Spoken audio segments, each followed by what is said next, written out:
الحمد لله نحمده ونستعينه ونستغفره ونؤمن به ونتوكل عليه ونعوذ بالله من شرور أنفسنا ومن سيئات أعمالنا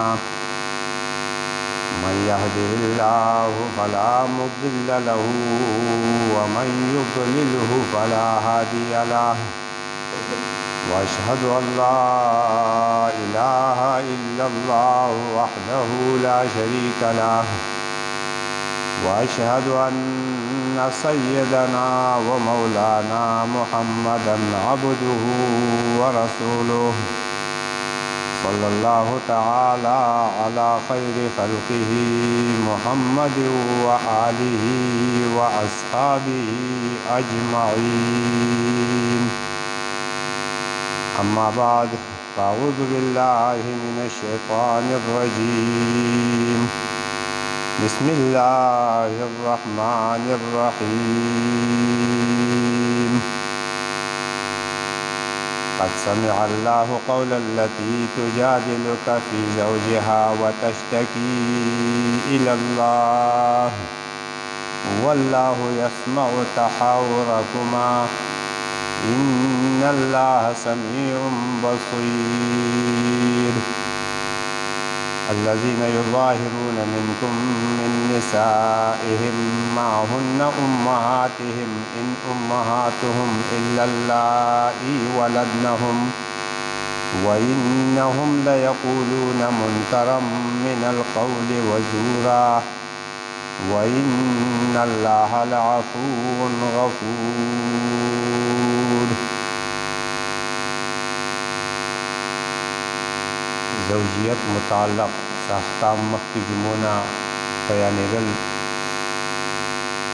څنګه به نکاح کېږي، څوک به کوي، چا سره به کوي، ژوند به څنګه تېروي، کله که چېرې دې کې تعلق خراب شو نو د یو بل نه د جدایۍ طریقه به څه وي. دې ټولو کې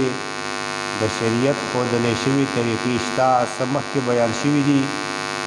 څه خبرې لا پاتې هم دي. انشاءالله کومې خبرې فکر کې راغلې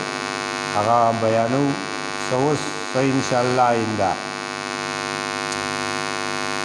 د ښځه او خاوند منځ کې چې کله تعلق خراب شو نو د هغې د جدایۍ دپاره شریعت مختلفې طریقې ښودلي دي. په هغې کې څه طریقې داسې دي چې غوره دي، پکار دي، څه داسې دي چې هغه ناغوره طریقې دي خو بیا هم حرمت پې راځي، ښځه او خاوند پې د یو بل نه جدا کېږي. هغې کې نورې خبرې مخکې ذکر شوي، یو دوه خبرې نن ذکر کوو چې یو هغه قسمه حکم دی چې هغې کې یو غلطه وینا ویلی شوې ده، ناجایز وینا ویلی شوې ده. دا وینا ویل پکار نه و، خو دې وینا کوونکي لا یو تنبیه پکار ده او په دغه وینا باندې په ده باندې ښځه مستقله حرامېږي نه، یعنې طلاقېږي نه، خو دا خبره خطا ده، غلطه ده، دله په دې یو تنبیه پکار ده، یو زورنه پکار ده چې ولې دې داسې خبره کوله، دا غلطه خبره ولې کوي. او هغې ته مسئله زهار وایي. کم آیتونه چې ما تلاوت کړي دي د سورې مجادلې، نو دې کې هغه واقعه هم مختصر غونته اشارتن ذکر ده چې دا ابتدا کې دا حکم څنګه راغی او بیا وروستو د هغې دپاره الله قانوني حکم ذکر کو. زهار باندې اگر چې طلاق نه واقع کېږي لیکن یو وقتی طور حرمت پې راځي، ښځه پې حرامېږي وقتی طور، او هغه وقتی طور دا دی چې تر څو پورې د دې غلطې وینا کفاره جرمانه نه ادا کړي، ښځې سره د ښځوالۍ تعلق ساتل منع دي، حرام دي. دا یو سزا ده، دا یو تنبیه ده د دې غلط وینا کوونکي دپاره چې آینده دپاره خپل خبره باندې سوچ فکر کوا، غلطه خبره د خولې نه ونه باسي. تنبیه ده د زهار حکم او د زهار طریقه زهار دیسی شي دا خو د عربی یو ټکی دی او د هغې ابتدا څنګه وشوه مخکې نه څه حکم و زهار دا یو شرعي اصطلاح ده عربو کې د پخوانه خپلې ښځې ته به یو سړي ووي انت علیه که ظهر امي ته په ما باندې داسې یې لکه زما د مور شه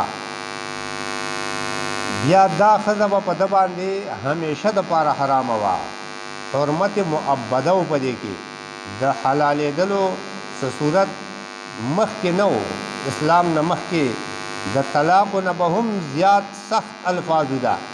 ځکه طلاقو کې بیا د حل څه طریقه شته مخکې د هغې د حل طریقې مونږ ذکر کړې وې دې کې د حل طریقه نه وه بیا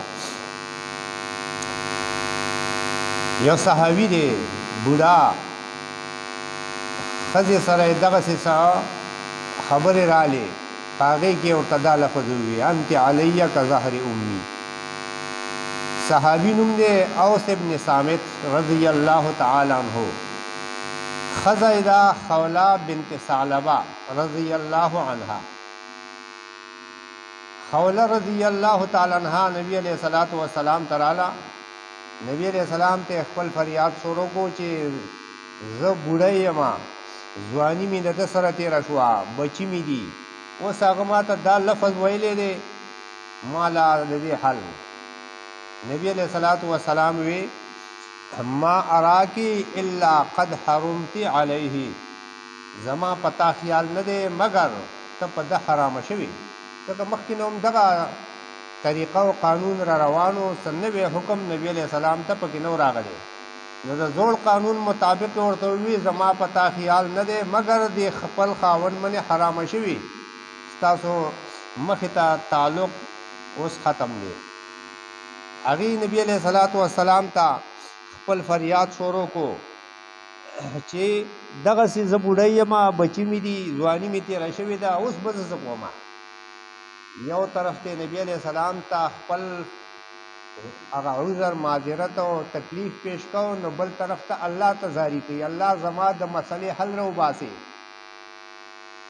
مفسرینو د حدیثو په حواله باندې الفاظ نقل کړي دي دایم ویلي و اللهم اشکو الیک یا الله زه تا ته خپل فریاد تا ته زاری کوم زما د مسلې حل راوباسي دا فریاد دا زاری الله ته کوله او دا خبره نبی علیہ السلام ته کوله الله اسمانونو کې د هغې فریاد واورېدو او هغې دپاره حل راویستو چې د جاهلیت کومه طریقه وه چې همیشه به ښځه حرامه وه په دې لفظ باندې هغه حکم الله ختم کړو خو تنبیه یې ورکړه چې دا لفظ دې ویلی دی خطا دې ویلی دی تا ښځې ته د مور نسبت کړی دی دا غلطی وینا سزا بخوري سزا وروستو کفاره ده آیت کې الله په خپله ذکر کړې ده نبی علیہ الصلوۃ والسلام هغه اوس رضی الله تعالی عنہ راوغوښتو دا کفاره ورته بیان کړه غلام آزاد کا هغه وی نشته غریب ما 2 میاشتې مسلسل روزې ونسا وی بوډا ما 2 میاشتې روزې خو نشم نیوی ورځ کې چې 2 پیرې 3 پیرې زه خوراک ونه خورم نظر مې کار نه کوي کمزوری یم خانې وي شپېتو مسکینانو ته خوراک ورکه 15 صدقة الفطر نو هغه وی زه خو غریب یم د دغې طاقت مې هم نشته نبي علیہ السلام څه صحابه ورسره تعاون وکړو چنده یې ورله وکړه د هغه کفاره یې ادا کړه د هغه د حدیث حواله باندې کوم مضمون چې و هغه دغه دی آیت کریمه لاندې ترجمه کوو عائشہ رضی الله تعالی عنها فرمایي وی دی خولی چې نبی علیہ السلام ته کم خپل خبره کوله ما پوره خبره نه اورېده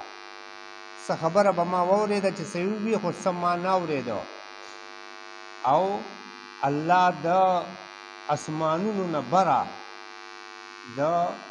خولې خبره واورېده الله دلته کې اول آیت کې یو تسلی ذکر کړي یو تسلی ذکر کړي د هغې د فریاد الله فرمایي قد سمع الله الله اورېدلی دی یقینا الله اورېدلی دی قول التي د هغه ښځې خبره تجادلک فی زوجها نبی علیہ السلام مخاطب کوي الله تا سره بحث کوي په باره د خپل خاوند کې چې خاوند ورته څه الفاظ ویلي دي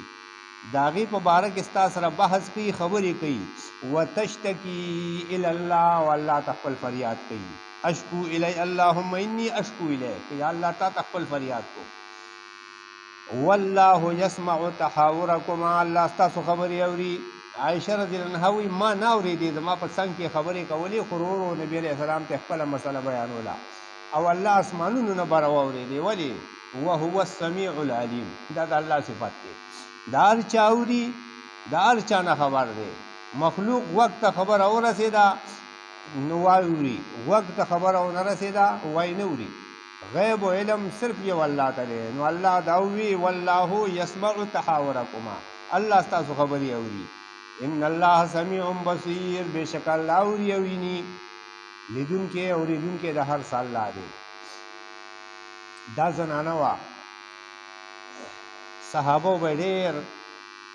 خیال ساته او ډېر عزت به ورله کوه په دې وجه چې الله قرآن کې د هغې ذکر کړی دی چې الله ستا خبره اورېدلې ده الله ستا خبرې ته غوږ ایښی دی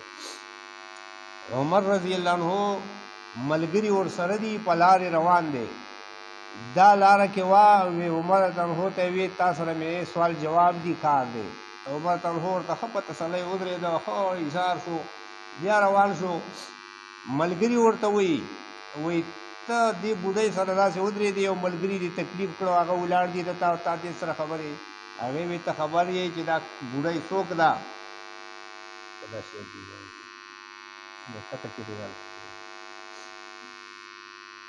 دا بوډۍ څوک ده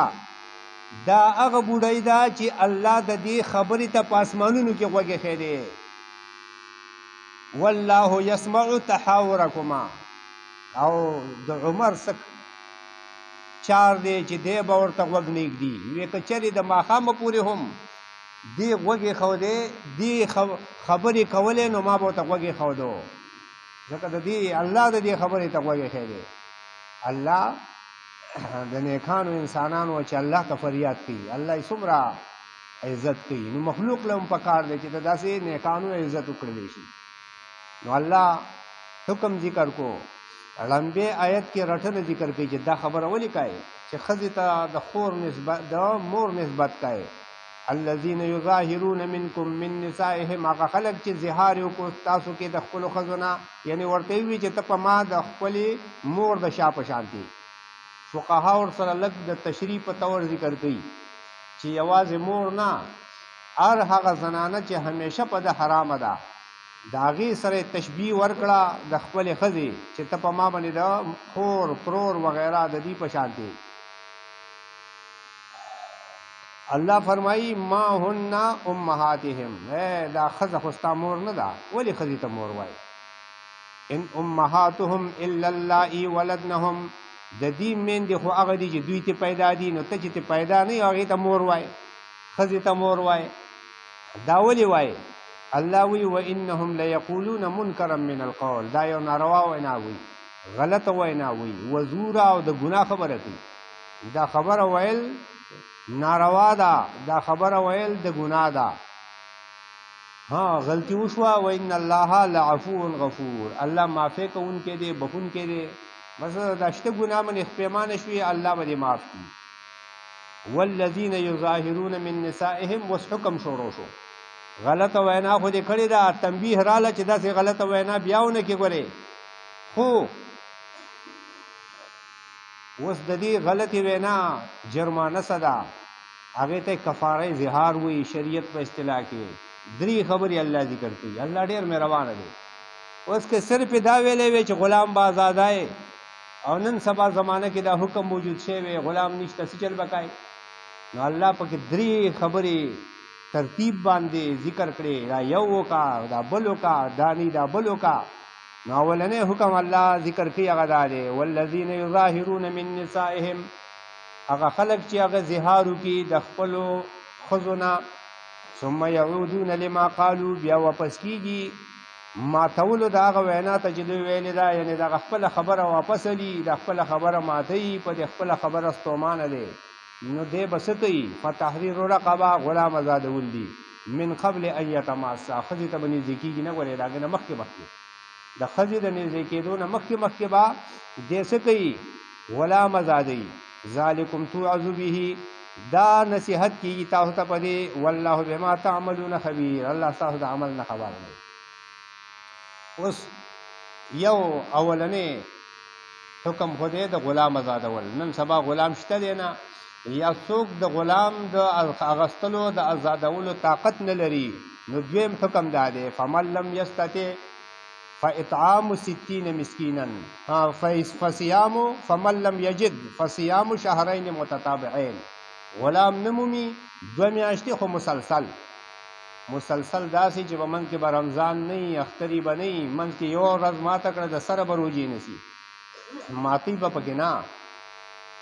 نو فمن لم یجد فصیام شهرین متتابعین 2 میاشتې مسلسل روژې نیول ومن قبل ان یتماسا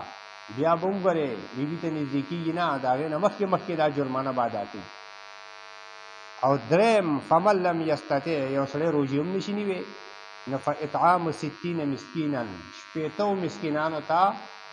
80 سرسایې ورکول زمونږ اصطلاح مطابق موږ ورته سرسایې وایو نو 80 سرسایې 80 مسکینانو ته ورکول الله وی ذالک لتؤمنوا بالله ورسوله دا حکم قرآن کې دی ها دا حکم قرآن کې صراحتاً دی نن مسلمان ته د قرآن نه کینی نه اوري نه دا پته شته چې زهار څه حکم شته چېرته په قرآن کې دا خو چونکې لفظ د زهار ویلی دی نو دا صریح دی په دې معنا د حکم د زهار کې او دغه حکم دی خو زمونږ خلک یو بل لفظ وایي آیا د هغې څه حکم دی لفظ څه ذکر کوي هغه دا ذکر کوي چې که دا کار ما وکړو په ما به ښځه موري او ښځه به راباندې خوري او داسې کنځاګانې خوري آیا په دې خبرو کې څه حکم دی دا زهار دی او که نه دی یا ښځې ته ووي چې انت علیه که امي ته ما باندې داسې لکه زما مور یا ته ما باندې داسې لکه زما خور زمونږ خلقو کې دا الفاظ مشهور دي یعنی عرف د دې الفاظو دی دا زهار ټکي زمونږ خلک نه وایي د خپل عرف پیژندل او د هغې مطابق حکم معلومول اصل ضروري خبره دا ده زمونږ عرف د دغې نه دی زمونږ عرف دا دی مونږ دا الفاظ وایو فقهاو د دې تفصیل ذکر کړی دی که چا داسې الفاظ ووي ښځې ته نسبت د دې وکړو چې ته په ما باندې داسې لکه مور ته په ما باندې داسې لکه خور اوس د ده نه به د دې الفاظو تپوس وشي دا الفاظ د مبهم دي دا الفاظ وضاحت ته محتاج دي چې آیا د دې الفاظو نه ستا څه اراده ده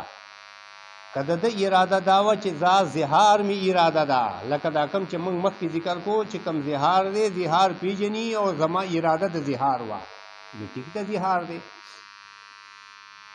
دغه بیا حکم دی ښځه بې طلاقېږي نه که چېرې ده دا لفظ ذکر کو داسې چې ته په ما باندې خور به یا مور به او اراده یې پې د طلاق وه نو دا طلاق کنایي دي ښځه پې طلاقه ده په لفظ کنایي باندې چې طلاق واقع شو موږ ویلي وو په دې کې به نکاح نه وی کوي که د یو اراده یې وه نو یو دی که د 3 اراده نه وه نو 3 دي او د 2 اراده پکې نه صحیح کېږي وایي دا عدد محض دی دا د فقهاو خپل تفصیل دی هغه نه ذکر کوو نو دا الفاظ کنایي دي نو په دې کې چونکې که طلاق د طلاق و اراده یې وه نو ښځه پې طلاقېږي او زمونږ خلک د ورځې 100 کنځاګانې داسې خوري بیا هم هغه کار کوي او څه پروا نشته دې قسمه خبرو کې مونږ ویلي وو چې په دې خبرو باندې کنځاګانې د سره وړل نه دي پکار دا الفاظ د سره ویل نه دي پکار ها که چېرې ده دا ووایي چې ما خو دې ښځې ته ویلي چې ته ما ته داسې یې په ما داسې یې لکه زما مور ما نه زه ستا عزت کوم زه ستا احترام کوم دې ته تکریم وایي د اصطلاح د فقهاو کې که ده وایي چې په دې لفظ زما عزت او احترام مراد دی چې زه ستا داسې احترام کوم عزت او خیال دې ساتمه لکه د مور بعضې خلک وایي که نه وایي د مور په شان دې ساتمه د احترام او د تکریم معنی اراده وه نو بیا دې هېڅ نشته دا پې نه طلاق واقع کېږي نه زهار کېږي بعضې خلک داسې الفاظو کې خطا کېږي هغه وی داسې که یو سړي ښځې ته ووایي چې ته داسې ماته یې لکه زما مور او بیا وایي د مینې نه مې ویلي دي دا د مینې طلاقي شو د مینې طلاقي نه دی ګورې ها فقهاو پکې باقاعده تفصیل کړی دی ته د ځان نه کم دی حکم لګای الفاظ دا ګورې د ډېرو خلکو نه مونږ واورېده چې حکم دا لګوي بس چا چې داسې ووي او بس وایي د مینې نه مې ویلي دي او د محبت په تمر مې ویلي دي او دا د مینې طلاقي د مینې طلاقي نه دی ګورې ها یا زهار دی که اراده د زهار وا یا طلاق کنایي دي خو کچري اراده د طلاق وا او یا د تکریم او احترام اراده کړي نو په دې لفظ باندې وایي تکریم احترام عزت دا هم مشهور دی د مور په شان خیال دې ساتم نو مطلب دا چې لکه څنګه چې د مور خیال ساتم داسې ستا ساتم د دې مطلب خو دا نه دی چې یا دا زهار شو یا دا طلاق شو بهرحال هغه د موقع مناسب و منځ کې د یو بل سره جګړه ده او وی ته په ما منې داسې لکه زما مور او بیا وایي چې دا خو د احترام دپاره ما دی دغه ځای کې احترامونه څوک نه کوي احترام هغه ځای جدا وي نو بعضې د خبرې محل چې وي موقع چې وي د هغې مناسب هم دغه محل او د موقع مناسب هم د خبرې حکم معلومولی شي بهرحال زهار باندې حرمت راځي خو دا حرمت همیشه نه دی حرمت مؤبده نه دی بلکې دا حرمت موقته دی